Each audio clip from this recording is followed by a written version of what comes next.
आज मैं आपको एक ऐसी कहानी सुनाने जा रहा हूं जिस पर शायद आप यकीन ना कर पाए। ये कहानी है एक लड्ढकी की, जिससे एक जिन्न ने बेपनाह मोहब्बत कर ली थी। लेकिन ये कोई मामूली जिन्न नहीं था, ये वो था जो इंसानों से भी ज्यादा एहसास रखता था। पर उसकी मोहब्बत का अंजाम बेहद डरावना था। उस लड़की का नाम जोया था, एक बिल्कुल आम सी लड़की जो अपनी बीमार माँ के साथ एक छोटे से घर में रहती थी। उनके घर में हमेशा एक अजीब सा सन्नाटा पसरा रहता था, और उस सन्नाटे में जोया को कभी कभी अजीब सी आहटें सुनाई देती थीं। कभी लगता जैसे कोई दूसरी मंजिल पर चल रहा है, तो कभी लगता जैसे कोई दरवाजे के पीछे से झांक रहा है। जोया ने इन बातों पर कभी ज्यादा ध्यान नहीं दिया। उसे लगा ये सब उसके मन का वहम है। लेकिन एक रात जब वो आधी रात को पानी पीने के लिए उठी, तो उसने रसोई के पास एक साया हिलता हुआ देखा। वो कोई इंसान नहीं हो सकता था, क्योंकि उसकी लंबाई छत तक पहुंच रही थी। जोया की सांसें अटक गईं। वो डर के मारे चीखना चाहती थी, पर उसके हल्के से आवाज ही नहीं निकली। वो वहीं जम सी गई। तभी एक गहरी लेकिन बहुत नर्म आवाज गूंजी, डरो मत, मैं तुम्हें कोई नुकसान नहीं पहुंचाऊंगा। वो आवाज किसी इंसान की नहीं थी। उसमें एक अजीब सी कशिश थी, जो डराने के साथ साथ एक अजीब सा सुकून भी दे रही थी। जोया के कदम वहीं थम गए। वो बस उस अंधेरे को देखती रही, और फिर वो साया और वो आवाज दोनों गायब हो गए, जैसे वहां कभी कुछ था ही नहीं। जोया ने खुद को समझाया कि शायद वो कोई बुरा सपना देख रही थी। अगले ही दिन से जोया की जिंदगी में अजीब बदलाव आने लगे। उसकी माँ, जो महीनों से बिस्तर पर थीं, उनका बुखार अचानक उतर गया। डॉक्टर भी हैरान थे। घर में जो पुरानी टूटी फूटी चीजें थीं, वो खुद ब खुद ठीक मिलने लगी। टूटी घड़ी चलने लगी, मुरझाए हुए पौधे खिल उठे, और सबसे अजीब बात यह थी कि जब भी जोया दिल में किसी चीज की तमन्ना करती, वो किसी न किसी बहाने उसके सामने आ जाती। एक दिन उसने सोचा, काश आज खाने में कुछ अच्छा होता, और शाम को पड़ोस से कोई उनके लिए बिरयानी ले आया। एक और दिन उसने एक दुकान में एक खूबसूरत दुपट्टा देखा, और अगले दिन वही दुपट्टा उसके बिस्तर पर रखा हुआ था। शुरू में जोया को लगा ये सब बस इत्तेफाक है, शायद किस्मत उस पर मेहरबान हो रही है।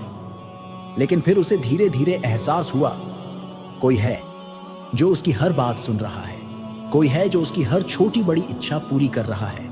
और तब उसके दिमाग में वो रात की घटना कौन थी, वो साया और वो गहरी आवाज। उसे समझ आ गया, ये किसी इंसान का काम नहीं है, ये उसी जिन्न का काम है। वक्त बीतता गया। अब जोया को उस अनजाने एहसास से डर नहीं लगता था, बल्कि उसे एक अजीब सा सुकून मिलने लगा था। उसे अकेलापन महसूस नहीं होता था।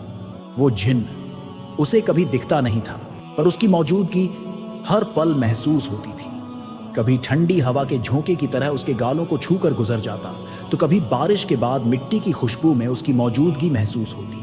रात की खामोशी में जब उसे डर लगता, तो लगता जैसे कोई उसके पास बैठकर उसकी हिफाजत कर रहा है। जोया को लगने लगा था कोई उसके साथ है, जो उसे हर मुसीबत से बचा रहा है, उसकी हर ख्वाहिश पूरी कर रहा है। वो उससे बातें करने लगी, अपने मन की हर बात उसे बताती, ये जानते हुए भी कि जवाब नहीं आएगा। पर वो जानती थी, वो सुन रहा है। एक रात जब वो छत पर अकेली बैठी चांद को देख रही थी, उसने मन ही मन कहा, तुम जो भी हो, जहां भी हो, शुक्रिया। तुमने मुझे कभी अकेला महसूस नहीं होने दिया।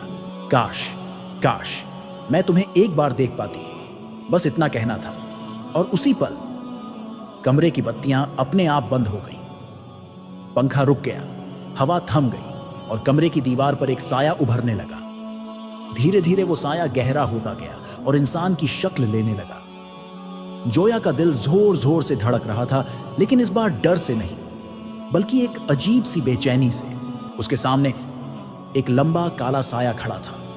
उसकी आंखें नहीं थीं, बस आंखों की जगह दो रोशनियां थीं, जिनमें न डर था न नफरत, बस एक खामोश मोहब्बत झलक रही थी।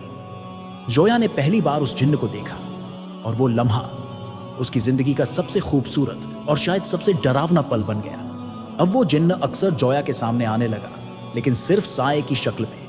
जब वो रोती तो महसूस होता जैसे कोई अनदेखा हाथ उसके आंसू पोंछ रहा है। जब वो सोती तो लगता जैसे कोई पास बैठकर उसे देख रहा है। जोया को पूरा यकीन हो गया था कि वो जिन्न सच में उससे प्यार करता है, एक ऐसा प्यार जो इंसानी समझ से परे था।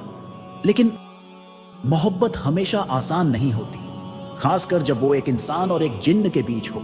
एक रात जोया ने उस साए से कहा, मैं तुम्हारे इस साए वाले रूप से थक गई हूं, काश तुम हमेशा मेरे सामने रह सको, बिल्कुल इंसानों की तरह। बस उसका इतना कहना था और सब कुछ बदल गया। कमरे की चीजें जोर जोर से हिलने लगी, दरवाजा अपने आप बंद हो गया, हवा में एक अजीब सी घुटन महसूस होने लगी और वो जिन्न अब वैसा नहीं था जैसा जोया उसे जानती थी। उसकी आंखों की रोशनी अब लाल हो चुकी थी और उसकी गहरी आवाज में गुस्सा था। वो बोला, तुमने कहा था ना तुम मुझे हमेशा के लिए देखना चाहती हो, तो ठीक है, अब तुम हमेशा मेरे साथ रहोगी। जोया पीछे हटी, वो चीखी रोई, लेकिन दरवाजा नहीं खुला। उसकी मां बाहर से दरवाजा पीटती रही, चिल्लाती रही और अंदर बस वो दोनों थे। जोया का खूबसूरत ख्वाब एक डरावने सच में बदल चुका था। फिर एक तेज रोशनी चमकी और सब कुछ खामोश हो गया। अगली सुबह जब दरवाजा टूटा तो घर में जोया कहीं नहीं थी। वो ऐसे गायब हुई जैसे कभी थी ही नहीं। बस उसके बिस्तर पर एक छोटा सा कागज रखा था जिस पर लिखा था, मैं खुश हूं उसके साथ जिसने मुझे कभी अकेला नहीं छोड़ा। लोग कहते हैं उस दिन के बाद रात के वक्त जब हवा चलती है और कोई लड़की तन्हाई में धीरे से कहती है, मैं अकेली हूं, तो कहीं दूर से एक धीमी सी आवाज आती है, अब नहीं। अगर आपको ये कहानी पसंद आई तो वीडियो को लाइक करें और हमारे चैनल को सब्सक्राइब करना न भूलें। हम आपके लिए ऐसी ही और भी रहस्यमयी कहानियां लाते रहेंगे। आपका बहुत बहुत शुक्रिया।